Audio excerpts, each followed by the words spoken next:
السلام علیکم ورحمۃ اللہ وبرکاتہ۔ بسم اللہ الرحمن الرحیم۔ شروع اللہ کے نام سے جو بڑا مہربان نہایت رحم کرنے والا ہے۔ دوستو، آج کی ویڈیو کے اندر ٹرانسجنڈر ہم جنس پرستی اور اسلامی تعلیمات کے بارے میں چند ایک معروضات آپ کی گوش گزار کرنی ہے۔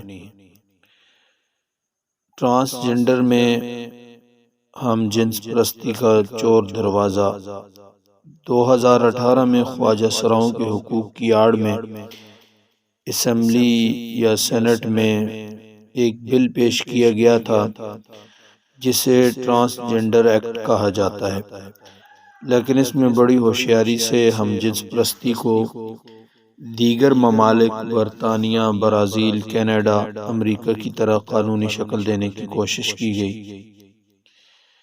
اس ایکٹ میں مرد اور عورت کو اپنے احساسات کی بنیاد پر اپنی مرضی سے شناختی کاغذات میں اپنی جنس تبدیل کرنے کا حق دیا گیا ہے، اور نادرہ کو اس تبدیلی کا قانونی طور پر پابند کیا گیا ہے کہ اگر کوئی مرد یا عورت جو پیدائشی طور پر مکمل مرد یا عورت کی جنس کے ساتھ پیدا ہوئے مگر بڑے ہو کر کسی نفسیاتی الجھن یا پیچیدگی یا معاشرتی دباؤ یا ذاتی پسند ناپسند کی بنیاد پر اپنی جنس سے ناخوش ہیں، تو ایک مرد کو یہ حق دیا گیا ہے کہ وہ میڈیکل ٹیسٹ کے بغیر نہ صرف نادرہ بلکہ کسی بھی حکومتی ادارے میں خود کو بحیثیت عورت رجسٹرڈ کروا سکتا ہے۔ اسی طرح کا حق ایک عورت کو بھی حاصل ہے کہ وہ اپنی مرضی سے خود کو مرد رجسٹرڈ کروا سکتی ہے۔ اس ایکٹ کی خامیاں یہ ہیں کہ اس کی بنیاد پر وہ مرد جو حکومتی کاغذات میں اب عورت رجسٹرڈ ہیں کسی دوسرے مرد سے شادی بھی کر سکتا ہے۔ خواتین کے لیے مختص تمام پبلک مقامات پر جا سکتا ہے۔ اب اس پر عورتوں والے تمام قوانین لاگو ہوں گے۔ اسی طرح ایک عورت جو پیدائشی طور پر عورت ہے وہ خود کو مرد رجسٹرڈ کروا کر وراثت میں اپنا حصہ دگنا کرا سکتی ہے، جس طرح ایک مرد کو عورت کے مقابلے میں دگنا حصہ ملتا ہے، تو یہ عورت بھی اپنے آپ کو مرد رجسٹرڈ کروا کے وراثت میں دگنا حصہ لے سکتی ہے۔ اس ایکٹ سے خواجہ سراؤں کو تو فائدہ ہو یا نہ ہو، جعلی مرد اور عورت ضرور فائدہ اٹھا رہے ہیں۔ حکومتی ریکارڈ کے مطابق جولائی 2018 سے جون 2021 تک 3 سالوں میں 28,723 افراد نے اپنی طبی میلان اور احساسات و جذبات کی بنیاد پر تبدیلی جنس اور علیحدہ شناخت کے لیے درخواستیں دے کر شناختی کاغذات میں اپنی جنس تبدیل کروا چکے ہیں۔ ان میں سے مردوں کی تعداد 16,530 ہے جو خود کو عورت رجسٹرڈ کروا چکے ہیں، جبکہ خواتین کی تعداد 12,154 ہے۔ 9 مرد ایسے ہیں جو کہتے ہیں کہ ہم اصل میں خواجہ سرا ہیں مگر ہمیں غلطی سے مردوں کے کھاتے میں ڈال دیا گیا۔ 21 خواجہ سرا ایسے ہیں جو کہتے ہیں کہ ہم مکمل طور پر مرد ہیں، اب ہمیں مرد کہا جائے، جبکہ 9 خواجہ سراؤں نے خود کو عورت کہلوانے کی درخواست کی ہے۔ پاکستان کی اسلامی شناخت ختم کرنے کی سازش۔ اگر مذکورہ تمام معلومات واقعتاً درست ہیں تو موجودہ صورتحال کے پیش نظر ہمیں اس کا خطرہ محسوس ہو رہا ہے کہ یہ ایکٹ پاکستان میں ہم جنس پرستی کو فروغ دینے اور پاکستان کی اسلامی شناخت کو ختم کرنے کے لیے پیش کیا گیا ہے۔ عالم دین ہونے کے ناطے ہماری ذمہ داری بنتی ہے کہ ہم اس گناہ کی قباحت کو شریعت کی روشنی میں لوگوں کے سامنے واضح کریں۔ جنسی خواہشات پر کنٹرول اور اسے پورا کرنا۔ اللہ تعالیٰ نے انسان کو پیدا کیا تو اس میں طبی خواہشات بھی رکھی ہیں۔ ان طبی خواہشات میں سے ایک جنسی خواہش بھی ہے۔ بعض موقع پر اس کو کنٹرول کرنے اور بعض مواقع پر اس کو پورا کرنے کا حکم دیا گیا ہے۔ شادی سے پہلے اس کو کنٹرول، جبکہ شادی کے بعد اسے پورا کرنے کا حکم ہے۔ اس لیے تمام اقوام میں نکاح کا ایک تصور موجود ہے۔ یہ الگ بات ہے کہ غیر مسلم اقوام کے ہاں نکاح کی ایک دنیاوی رسم سے زیادہ کوئی حقیقت نہیں، اور اس کا مقصد عیاشی کے سوا کچھ بھی نہیں، جبکہ اہل اسلام کے ہاں نکاح کی حیثیت دینی حکم کی ہے۔ یہ ایک مستقل عبادت ہے۔ اس کا مقصد معاشرے سے زنا، بدکاری اور جنسی بے راہ روی جیسی برائیوں کو ختم کرنا اور اللہ کی رضا کو حاصل کرنا ہے۔ مزید یہ کہ اس کے مقاصد میں جائز جنسی تسکین کے حصول کے ساتھ ساتھ ابقاء نسل اور زوجین کے خاندانوں میں باہمی محبت بھی ہے۔ جنسی تسکین کا جائز طریقہ نکاح ہے۔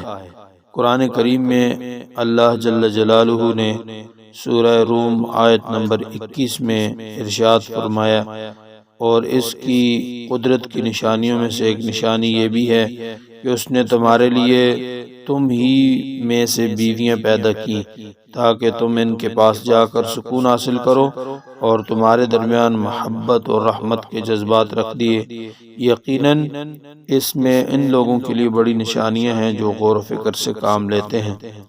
اسی طرح اللہ تعالیٰ نے قرآن پاک میں ارشاد فرمایا، فَانكِحُوا مَا طَابَ لَكُم مِّنَ النِّسَاءِ، جو عورتیں تمہیں پسند ہیں ان سے نکاح کرو۔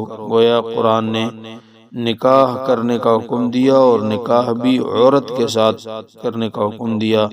مرد کو مرد کے ساتھ نکاح کرنے کا حکم نہیں ہے، یہ حرام ہے۔ اسی طرح عورت کا عورت سے نکاح حرام ہے۔ اسی طرح اللہ تعالیٰ نے قرآن پاک میں دوسری جگہ بھی ارشاد فرمایا، سورہ بقرہ آیت نمبر 223 میں، نساؤکم حرث لکم فاتوا حرثکم انا شئتم الی آخرہ، تمہاری بیویاں تمہارے لیے کھیتیاں ہیں، لہٰذا اپنی کھیتی میں جہاں سے چاہو جاؤ، اور اپنے لیے اچھے عمل آگے بھیجو، اور اللہ سے ڈرتے رہو، اور یقین رکھو کہ تم اس سے جا کر ملنے والے ہو، اور مومنین کو خوشخبری سنا دو۔ آیات مذکورہ کے چند اہم نتائج یہ نکلیں گے کہ نکاح جنسی تسکین کا جائز طریقہ ہے۔ نکاح مخالف جنس میں مرد کا عورت کے ساتھ ضروری ہے۔ نکاح میں جنسی تسکین کی حدود بھی اللہ تعالیٰ کی طرف سے متعین ہے۔ ایک مرد کا دوسرے مرد سے، جبکہ ایک عورت کا دوسری عورت سے جنسی طور پر لطف اندوز ہونا کسی صورت میں جائز نہیں۔ اسی طرح اگر مرد سے جنسی لطف اندوزی حاصل کرے، اسے شرعی اصطلاح میں بدفعلی کہتے ہیں، اور عورت سے جنسی لطف اندوزی حاصل کرے، اسے شرعی اصطلاح میں سحاق کہتے ہیں۔ ان دونوں کو اللہ تعالیٰ نے دونوں سے منع فرمایا ہے، بدفعلی سے بھی اور سحاق سے بھی، یعنی مرد سے جنسی تسکین حاصل نہیں کر سکتا، اور عورت سے نہیں حاصل کر سکتی۔ مرد عورت سے جنسی تسکین حاصل کرے گا، اور عورت مرد سے جنسی تسکین حاصل کرے گی۔ قوم لوط کو آپ دیکھیں کہ وہ مردوں سے جنسی تسکین حاصل کرتے تھے، تو اللہ رب العالمین نے قرآن پاک میں سورہ ہود کے اندر آیت نمبر 82 اور 83 میں فرمایا کہ پھر جب قوم لوط پر ہمارا عذاب آیا تو ہم نے اس زمین کے اوپر والے حصے کو نیچے والے حصے میں تبدیل کر دیا، اور ان پر سخت مٹی کے تہ بتہ پتھر برسائے جن پر آپ کے رب کی طرف سے نشان لگے ہوئے تھے، اور یہ بستی ظالموں سے دور نہیں۔ اسی طرح اردن میں ایک بحر میت ہے، ڈیڈ سی۔ قوم لوط کے وہ لوگ جو بدفعلی کرنے والے تھے آج اردن کے ایک شہر میں نشان عبرت بنے ہوئے ہیں۔ بحر میت کے نام سے ایک سمندر ہے، اسی میں ان کی بستیاں ڈوب گئی تھیں۔ یہاں پہلے سے سمندر موجود نہیں تھا۔ جب اس قوم پر ان کے جرم کی وجہ سے عذاب آیا، ان کی اصل زمین سطح سمندر سے 400 میٹر نیچے چلی گئی، اور پانی ابھر آیا۔ اب اس میں کوئی جاندار چیز حتیٰ کہ مچھلی وغیرہ بھی زندہ نہیں رہ سکتی، اسی وجہ سے اس کو ڈیڈ سی بحر میت کہتے ہیں۔ بہرحال یہ جو ٹرانسجنڈر بل پاس کیا گیا ہے انتہائی غلط ہے، اسلامی تعلیمات کے خلاف ہے، کیونکہ اس میں بدفعلی بھی ہے اور سحاق بھی ہے۔ مرد کا مرد سے جنسی تسکین حاصل کرنا اور عورت کا عورت سے جنسی تسکین حاصل کرنا دونوں کی شریعت مطہرہ کے اندر ممانعت ہے، اور بدفعلی اور سحاق یہ علامات قیامت میں سے بھی ہیں۔ چنانچہ حضرت ابو ہریرہ رضی اللہ تعالیٰ عنہ سے مروی ہے، فرماتے ہیں کہ اس وقت تک قیامت قائم نہیں ہو سکتی جب تک کہ لوگ جانوروں کی طرح راستوں میں بدکاری نہ کرنے لگیں۔ مرد مرد کے ذریعے اور عورت عورت کے ذریعے نکاح والی جائز جنسی شہوت سے مستغنی ہو جائیں گے، یعنی نکاح کر کے جنسی تسکین جس طرح حاصل کی جاتی ہے اس سے مستغنی ہو جائیں گے، اور مرد مردوں سے اور عورتوں سے بدفعلی کرنے لگیں گے، اور ایسے آتے جاتے راستوں میں، تو پھر قیامت برپا ہو جائے گی۔ یعنی علامات قیامت میں سے ہے یہ۔ اللہ تبارک و تعالیٰ سے دعا ہے اللہ پاک ہم سب کو شریعت مطہرہ کی تعلیمات پر عمل کرنے کی توفیق عطا فرمائے، اور اس قسم کی واہیات سے، بیہودہ باتوں سے اور اسلامی تعلیمات کے خلاف تمام باتوں سے ہماری حفاظت فرمائے۔ وآخر دعوانا ان الحمد للہ رب العالمین۔